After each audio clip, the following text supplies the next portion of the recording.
পরীক্ষার স্টাইল হবে এরকম।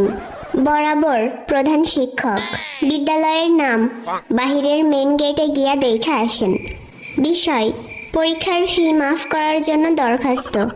জনাব, সালাম দিয়ে লজ্জা দিলাম না। কথা হয়েছে গিয়া, বাপে আমারে 5,000 টাকা দিছিল ফি দেওয়ার জন্য। তার মধ্যে 1,000 টাকা দিয়ে সিনেমা দেখছি, 1500 টাকা দিয়ে ক্যান্টিনে পার্টি দিছি, বান্ধবীদের সাথে 500 টাকার ফুচকা খেয়েছি, আর 2,000 টাকা বাজিতে হেরে গেছি। বাজির বিষয় ছিল ইংরেজি ম্যাডামের লগে সমাজ স্যারের ইটিস পিটিস চলতিছে, এই লইয়া বাজি ধরছিলাম।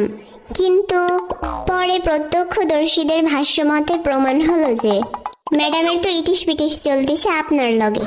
এখন আপনার কাছে দুইটা রাস্তা খোলা আছে, হয় পরীক্ষার ফি মাফ, না হয় পর্দা ফাঁস কইরা দিব। ইতি আপনার একান্ত অবাধ্যগত ছাত্রী।